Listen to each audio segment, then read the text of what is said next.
you been to Mount Coot at this time of year? It's beautiful. You should come up there next week. What's wrong with Redcliffe?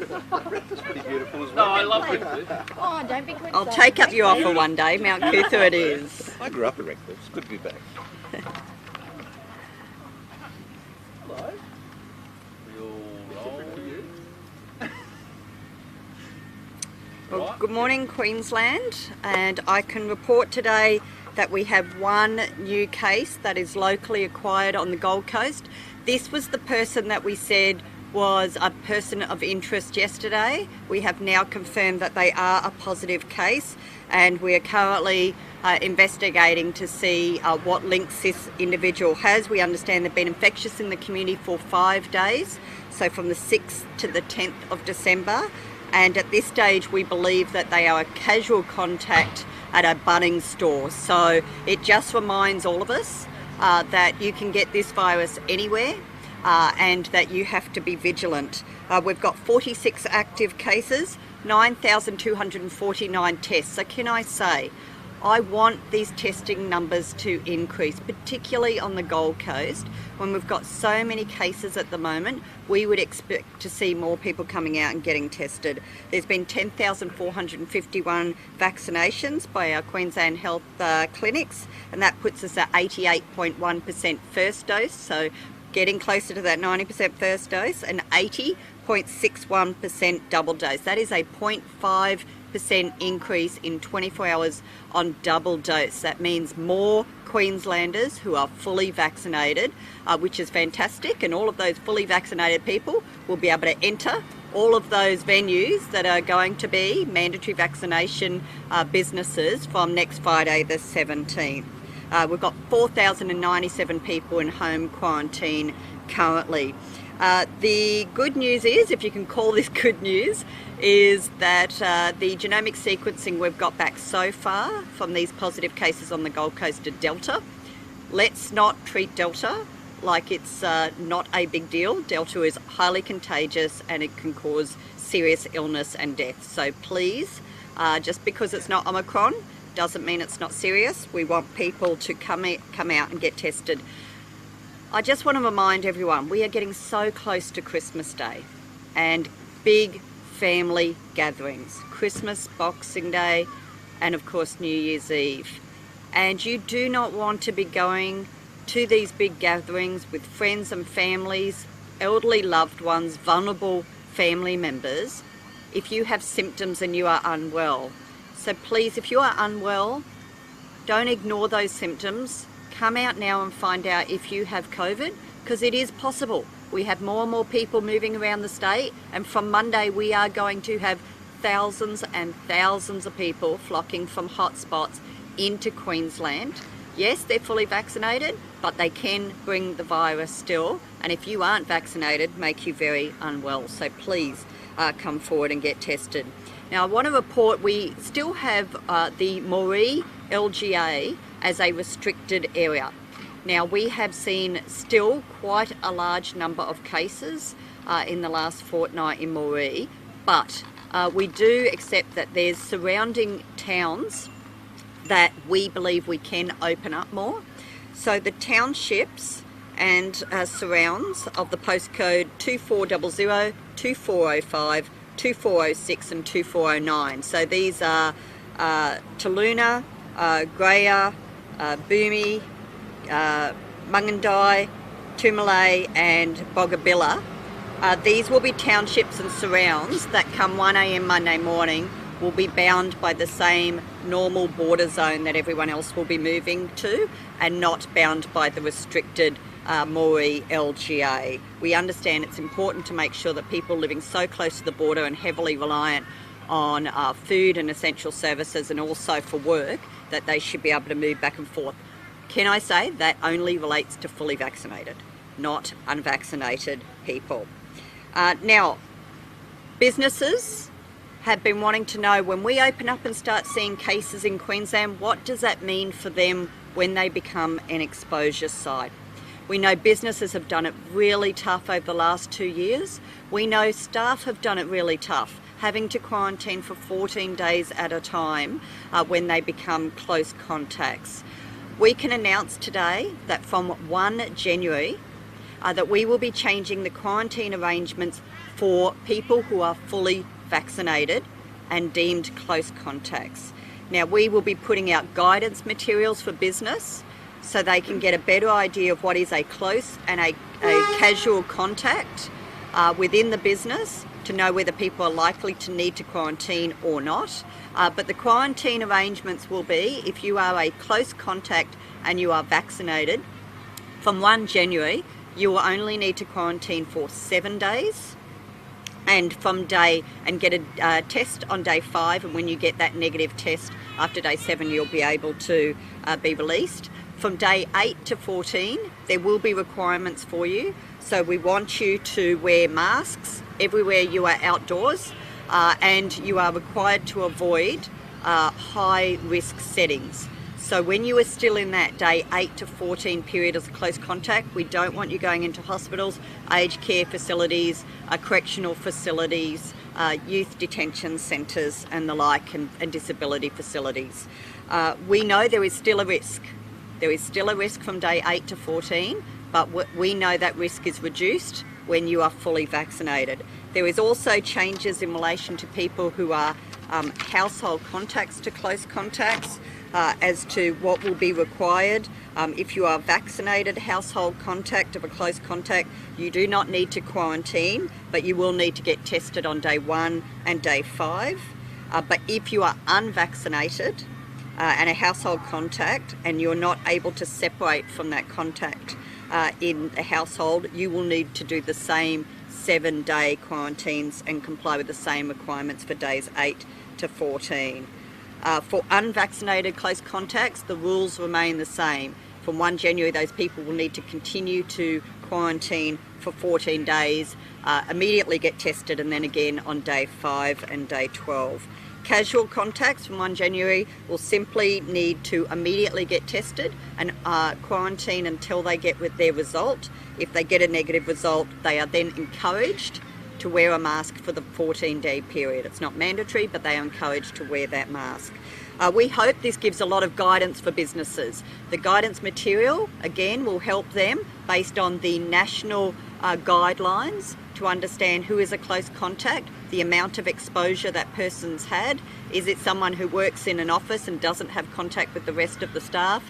Is it someone who has fleeting contacts, a patron who's come in and got takeaway and gone again? Or is it a staff member who's been working there all day, and what other staff are exposed? So this guidance material will help them, but it also gives businesses a reassurance that when we start getting cases, a lot more cases, in the new year, that their staff who are fully vaccinated will be quarantining for shorter periods of time. And we know that with staff shortages, particularly in the hospitality sector, this is really going to be beneficial for them.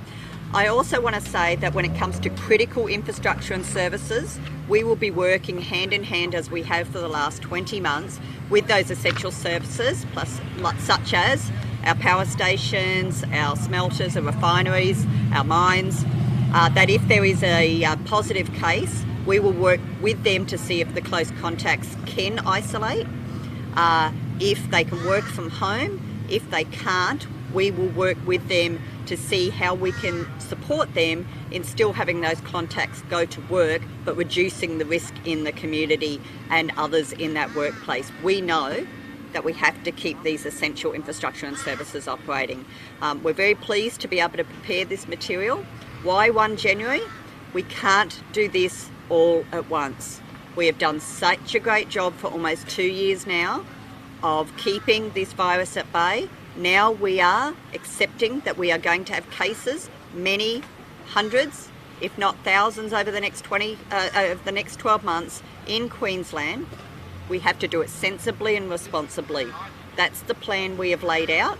1 January allows us a little bit of time to see what happens from Monday, how many cases we get, how many people are needing to be hospitalised, whether any of those people are needing to go into ICU, but it also allows us a couple of more weeks to see what international evidence we can find out about Omicron, because we still don't know enough, and we can expect that Omicron is also going to come to our community over the next coming weeks and months. I'll hand over now also to Dr. Aitken just to talk about the most recent cases. The last thing I'd say is cleaning. We know that the businesses are assuming that when they are told they're an exposure site, they must do a deep clean. We can advise from today, we do not require a deep clean.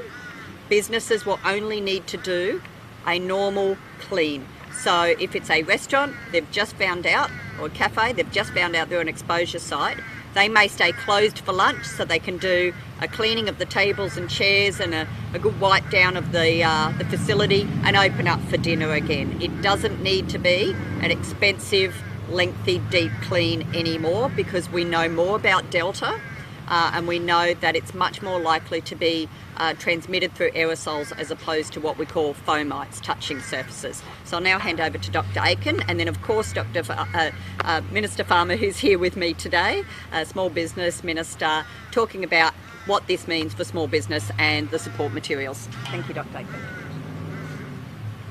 Thanks, Minister. And as you've heard, one new case today, and that's the confirmed case that we talked about yesterday as a person of interest. The important part of this case is that this person has used the check-in app, and that's how we know they've been to Bunnings. That's a really important thing, and incredibly thankful to that woman for doing that. It's allowed us to go through her travel movements, her epidemiological links, and start to consider whether her exposure is linked to the previous cluster of 4. We don't know yet. That is just one part of her movements, and it's still possible she may have been exposed in multiple other areas that she has been. The genomics will tell us the answer. We're expediting that. We should have that answer back either this afternoon or tomorrow morning. But enormous thanks to her, because that's so important for everybody to use the check-in app. So as we get cases, we can start to work out where the links are, where people have been, where exposure might have been. The other important thing is that our vaccination rate is going up. 0.5% increase in our second dose is wonderful. It's never too late to get vaccinated. And the really important thing with vaccination is that vaccination stops people getting severe illness. I can't emphasise that enough. I would love, it won't be me, because John Gerard starts on Monday, and I congratulate John, and I'm really looking forward to working with him. I think he'll be a wonderful Chief Health Officer. But it would be lovely for anybody to stand here and say, look, we've had 1,000 new cases of COVID. They are all fully vaccinated and they all have mild illness. And that's what we hope to see. What we don't want to see is to say we've had 1,000 cases of COVID and none of them are vaccinated. And of that, we've now got 200 people in hospital, we've got 50 in ICU, and we've had deaths. We don't want that. I would ask all Queenslanders to come forward and get vaccinated, because being vaccinated means you're likely to have mild disease, not severe disease. It protects you, it protects your community, it protects our hospitals, and that's the pathway to living with COVID, because we're living with COVID as a mild disease. Thank you, and remember, if you haven't been, please get vaccinated. Thank you. We've known for a long time now that COVID will be coming to Queensland. We're seeing the cases on the Gold Coast, and that's before the borders have even opened. And COVID-19 will be coming to our pubs and our clubs and our hotels and our cafes and bars. And today's announcement gives clarity to the owners of those businesses about what to do to manage COVID-19 in the workplace. We believe that it strikes a right balance between managing risk and minimising disruption. And of course, it's your vaccination status that determines what your options are if you have been in close contact with someone who is COVID positive. We know that it will be a new normal for these businesses after this week. Many of these businesses have borne the brunt of the COVID restrictions over the last 2 years, and I really want to thank them for the way they've just kept on going. They've put their shoulders to the grindstone and they've done the right thing to protect their patrons and their staff and their local communities. But we also know that they need support to actually go through these quite different and challenging times, which is why we have developed a package of materials, and I cannot stress enough, I have businesses talking to me from right across Queensland who just want to do the right thing. and we want to get the message out that we have got a package of materials to support businesses just to know how to do the right thing.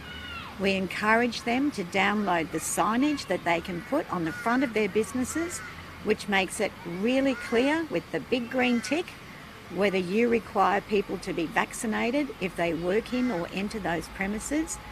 We have a range of questions and answers which will be updated as of today with this new information about how to manage your workplace if a COVID positive person has been there.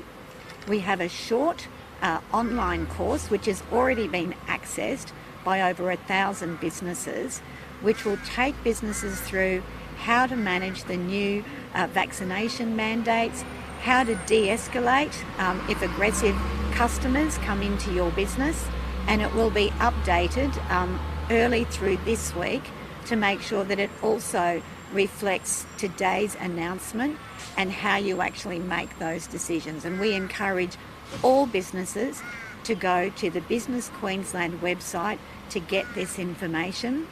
We are here to support small businesses through this. Queensland Health will help them with any questions at all that they have about how to manage their staff or their business, how to do the cleaning. Business Queensland is there to help businesses make those decisions and interpret any of these requirements. We want people to know there is no such thing as a silly question. Please talk to us about what you need, and we are there to help you through.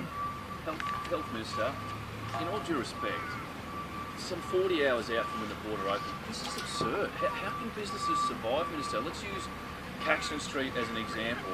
If somebody within the Caxton Street Hotel becomes infectious, all that staff then become contacts? That's not correct. But that's not correct, Peter. You haven't even, But what if a large amount, Minister, of that, a large amount of staff, and then they have to close their doors, and then businesses have to close again? Well, can we be clear? We have always said that there will need to be some restrictions. The Doherty modelling, the international guidance on all of this is that there still has to be testing, tracing, isolating and quarantining. So we never said that there would be no quarantining. There has to be. We've just seen New South Wales lock down an entire backpacker hostel. So there are still restrictions being put in place in Victoria, New South Wales and the ACT as well. What this does is give more clarity and support to businesses to help them stay open. We don't want businesses, and we don't believe that businesses should need to shut down with these rules.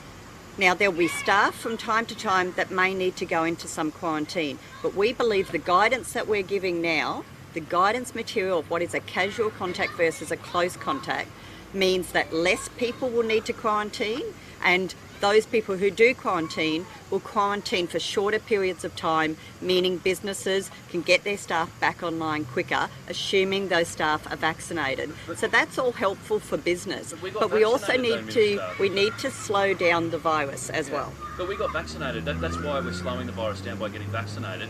But can you see how businesses, a small cafe, they then will, if it's only a small 5 or 6 staff, and let's be honest, they will become close contacts because they all talk in kitchens or in that setting, will then have to close its business. Businesses are better off now than they are with the borders open, because they now face the threat of closing their doors for 7 days. Well, businesses have been asking us to open the borders. But they didn't know these restrictions were going to apply. Well, that's not correct. What we are announcing today is less restrictions than what apply right now.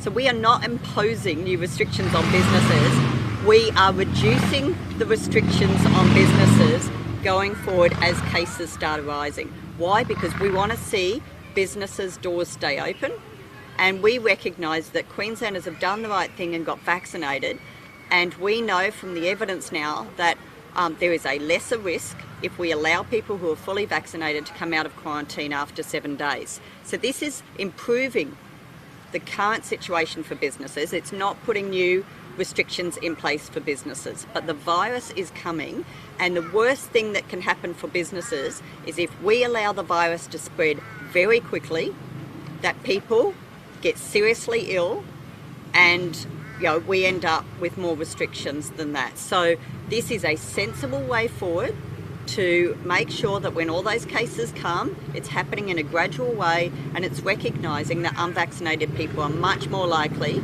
to end up seriously ill and also be Can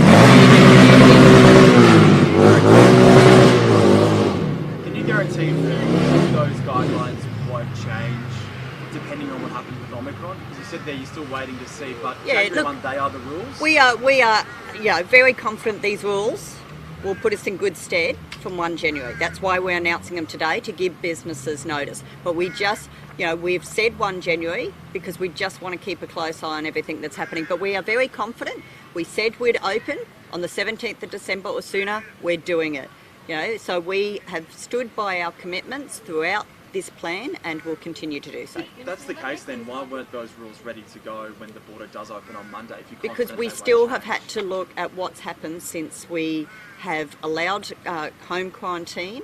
We've allowed more people coming into hotel quarantine. We've also seen those cases coming in from South Australia. We've also been able to stop and just have a look at South Australia. South Australia is about 2 to 3 weeks ahead of us. They opened up to domestic arrivals from New South Wales and Victoria about 2 to 3 weeks ago, and we've been able to observe them, see how they're managing it, learn from them, and in fact what we are announcing today, we have modelled off South Australia's rules. So it's working well for them. We are confident it can work well for us. It creates alignment for those states who haven't had major outbreak, and we're very comfortable that we think this is the right mix, but we can't do it all on Monday. We can't lift it all on Monday. Can you see that by this time next week that you've got to say there's going to be dozens of businesses that are closed? Because you're saying that... Not at all. Dr. Akins and Dr. Young was saying COVID is coming. We know that. We're going to get a wave of it. There's 580 We are not closing businesses. There are many, many exposure sites on the website right now, and those businesses are not closed. Okay, I get that, but there's 580 cases in New South Wales today. Tens of thousands of people will be here come Monday morning. Give it a week.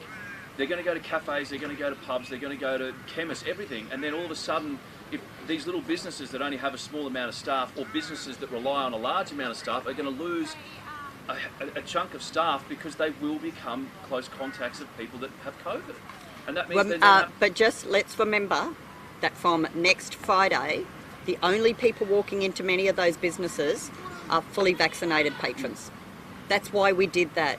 These are tough decisions, but we have mandated these social measures for pubs and clubs and nightclubs and museums and libraries and all of these venues. Why? Because we understand they're high risk, but we also understand by doing this, it reduces the risk of large outbreaks in businesses. So it keeps businesses' doors open, and that is our priority. We need to keep our economy open. We want to keep going.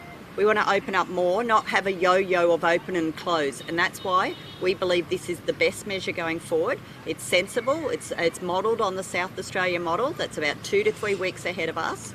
And it's also what we understand and when we are expecting large number of cases. Minister Josh Frydenberg has said this morning that the states need to keep calm. Will Queensland keep calm and stick to the reopening plan despite the spread of the Omicron variant? Well, we have so far. We've followed our plan. Today we're standing up and we are announcing further reduction in restrictions on people quarantining. That will help business, more clarity as to who is a casual and close contact. So the guidelines nationally is a close contact, someone who's had 15 minutes or more exposure or in a confined space. So that will help reduce the number of people who would be classified as a close contact.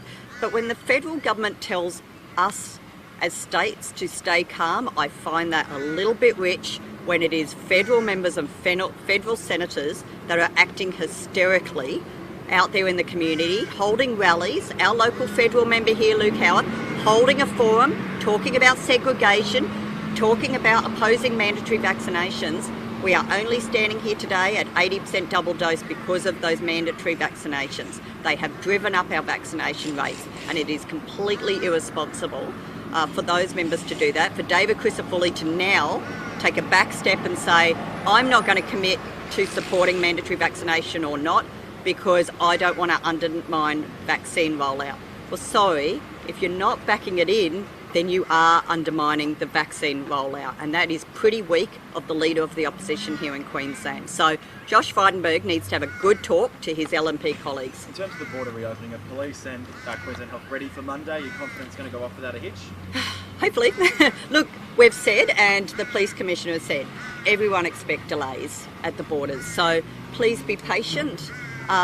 You know, if you don't need to be on that road crossing at 1 a.m. in the morning, just wait a day or so. Don't be on the road for peak time, you know, when people are trying to get to work. Just try to be sensible. You know, we don't want accidents. We want people to be patient. Can I say now, we expect people to be respectful. Our police on the borders have done an amazing job, and what I don't want to hear on Monday is abuse and poor behaviour by these people trying to cross. Please be patient. You know it's happening. You know there's going to be a lot of vehicles. Please just stage your crossing and think about, you know, how long those lines are going to be and when you want to cross. But, you know, we hope it goes smoothly. The police are working really tirelessly to make sure they manage particularly those road crossings right across the border. Minister, I know that you weren't there on the day, but the question needs to be asked. It obviously comes from the front page of News Corp today. Why didn't the government, I mean, you've got people working for you, the Premier's got plenty of people in office, why weren't there checks done or substantial checks done? And can you obviously understand for the people involved in the case it's been very difficult for them? Sure, look, obviously I'm not going to talk about a case before the courts, but I will say this, I mean, the Premier, the Minister was not involved in the selecting of this person and didn't make these arrangements. You know, we don't do a police check on everyone who walks into Parliament House, nor would people expect us to do that. You know, it is unfortunate, and you know, I'm not going to prejudge anything in relation to those proceedings before the courts because I know they're not final. But certainly this was not done deliberately. No one knew, was aware, that certainly the Premier and the Minister were not aware of these charges when this individual was invited to participate in this event. And I want to say this, that, you know, no matter what about that one individual, that should not take away about what the event was about. Minister Furner has been tireless in his campaigning around domestic and family violence. This was a fundraising event where I understand he's raised around $46,000 for young people in refuges around domestic and family violence, and I don't want his hard work and the great work of everyone who goes out there and lifts awareness about DV to be overshadowed by this one individual who is currently before the courts. Did it concern you? Oh, well, as I say, hindsight's a wonderful thing, but you can't look at hindsight and go, oh, well, why did we let him? They didn't know. They didn't know that there were charges. They didn't know. The Premier doesn't do a Google search on everyone that's attending an event. We as ministers and members of Parliament see thousands of people. They come up to us on the street. They come up to us in Parliament. They say, can we get a photo with you? We don't stop and do a police check on all of these people. We didn't organise this event. We weren't aware of those charges. And obviously, if we had been, the individual wouldn't have been involved. With our mass vaccine hubs, we've seen videos over the past few weeks that they're quite quiet now. Obviously, a lot of people are vaccinated, and that's good that they're quiet and people are going to their GPs and their community pharmacies. Surely, though, we'll need those nurses and health staff back in our hospitals. We will. Are you looking at closing down mass vax hubs? So we've got some of our vaccination centres are winding up before Christmas. So those, because what we know is that we've had many more people coming through when we did schools and Bunnings and all of these other in the community sites. So certainly early on, those big vaccination centres helped us a lot, but there's less demand for them and more of us moving a bit more into the community. So instead of those big hubs this weekend, for example, we've got pop-up clinics at shopping centres and different festivals all over the place. So we'll wind down. I want the health workers back in our hospitals. We need them back in the hospitals, but we also need to make sure that we've got capacity in the new year for the 5 to 11s.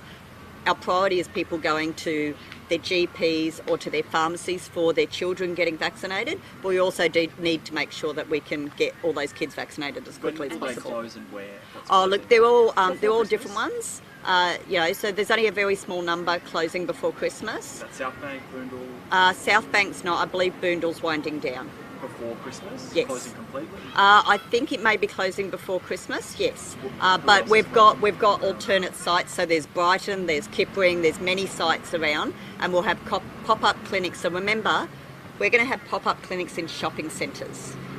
So Christmas, busy, lots of people out buying prezzies for loved ones, having a coffee, catching up with friends. What better place? It's right there, it's convenient. We'll be in the shopping centres. But please, there are pharmacies everywhere you go. Our pharmacies have Pfizer, Moderna and AstraZeneca. Your GPs have access to all of these vaccines as well.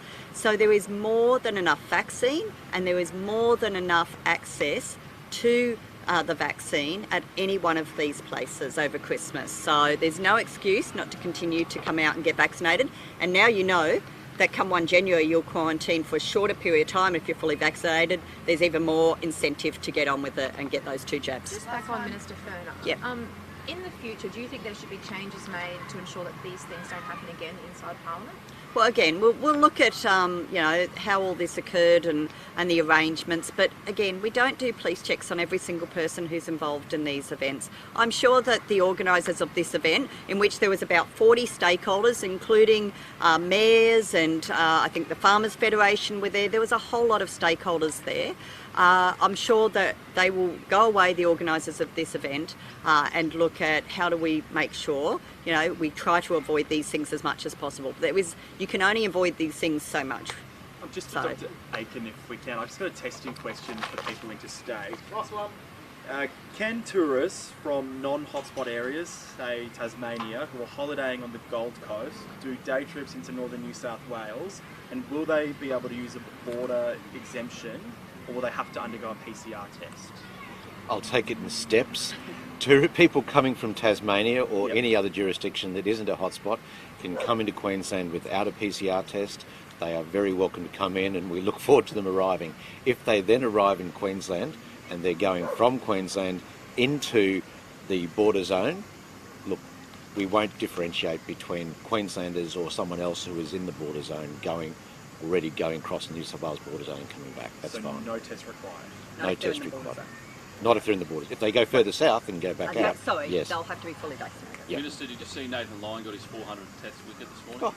I didn't, but thank you for that. What a great the way. feed's gone down and England's middle order's going down and no one can watch. What is a great way to end a press conference. But look, anyone moving into the border zone from Queensland, whether they're an interstate visitor or not, just have to comply with the same rules as everyone else. They'll need a border pass to come back over the border. They need to be fully vaccinated, but they won't need a PCR test if they're staying in the border zone.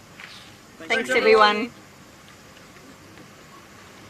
What is the score then? What's the score? No, well, Channel 7's feed's gone down. You can't watch. Oh, no. Yeah. Didn't happen on Are there 5? No. You don't work at Channel 7, do you?